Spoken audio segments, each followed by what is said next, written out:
in regards to Trump, is there something to having a guy like him in office to deter other countries from attacking us because he's much more unhinged than your average president? That would be an understatement. Just having a guy that in all aspects, very emotional, doesn't think a lot of things through before he says them or posts them, which is what people either love or hate about him. But in terms of nuclear deterrence, is he good for that? Is he bad for that? What do you think? So back in, I think it was the Nixon administration, there was something called the madman theory, where Nixon was just like, I'm going to be crazy, and then the Soviets will know what to expect, and they'll have to like back off.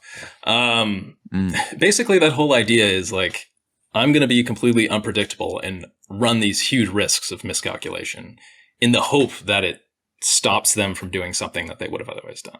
So like you're maybe getting a bit of like caution, extra caution, maybe, in your adversaries.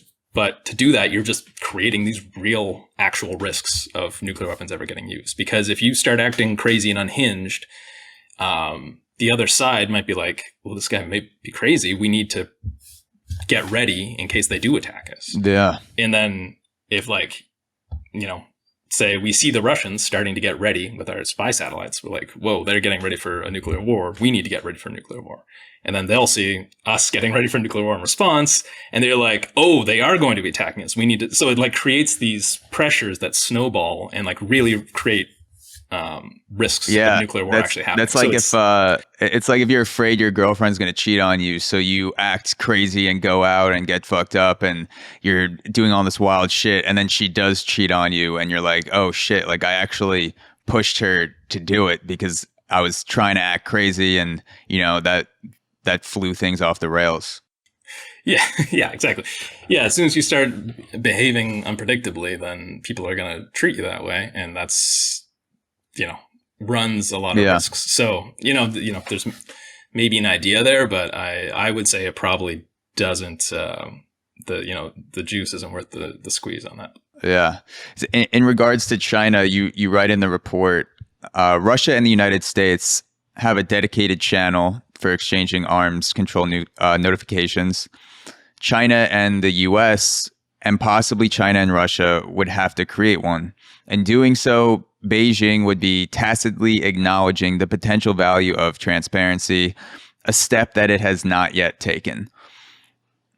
How do you get a country like China, who has not had a track record of transparency, even with things like COVID data, it's very hard to know what's coming out of China, what's going in, whether the numbers are correct. If they can't be transparent with something that's not as volatile as nuclear arms, and COVID is pretty fucking volatile, how could you expect China to be transparent about building up nuclear weapons? Yeah, I mean, so that really is like the big question of the day, is just how do you get China to the table?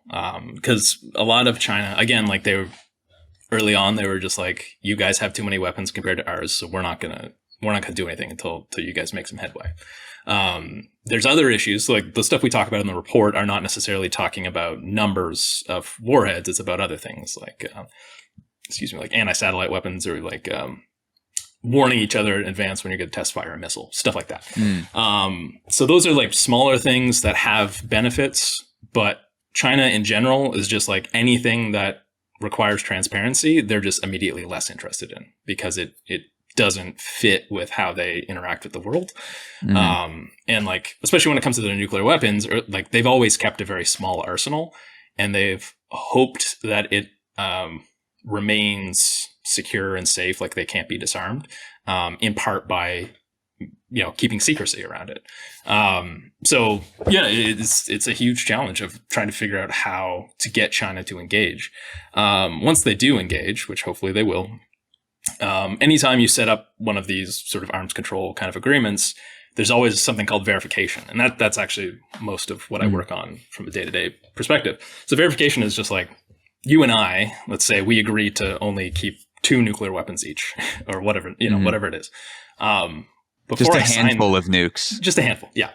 Yeah. You don't want to go crazy and get like 5. Yeah. Just a sprinkle. So if I'm going to keep 2, I don't want you to have 4 because then you've got, more than me, and that's not good. So before I agree to that, arrangement, I'm going to want a way to make sure that you only have 2 and vice versa. You're going to want the same thing from me, right? We're going to agree to it, but then we're going to want to find a way to make sure the other side is living up to their obligations. And that's verification is what we call that. Typically it's done using satellites or inspections. So it's like stuff you can see from overhead, or actually sending teams over to like military bases to go poke around and look at stuff.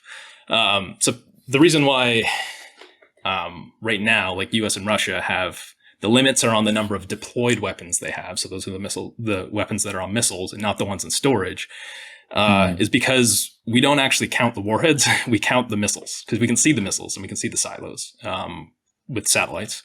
And you can like send a team to go look at a missile in a silo and make sure, they've only got 4 warheads on that missile or whatever. But, and they like literally like one of the ways they do it is like they put like a bed. I mean, it's probably something fancier than a bed sheet, but just like a piece of cloth and like backlight it. And then they take the top off the missile and they can see like the like puppet show, projection onto the cloth. Like they're doing like a shadow play. And then they'll literally order a sheet off Amazon to try to hide a nuclear missile. Yeah. So, the way we've been doing verification is like looking at these big things. And if you want to start getting to the like putting limits on nuclear weapons or bringing China into the fold, who don't store any of their warheads on their weapons, they keep them all in central storage. We need to figure out how to actually do the verification when like missile or like warheads are in storage. Like that's a problem we haven't figured out yet, how to actually do that. So that's like a lot of what we're working on the report is like trying to figure out, okay, how do you set up how do you arrange things so that we can make sure the other side is holding up their end? And usually it's through like satellites or people walking around with a clipboard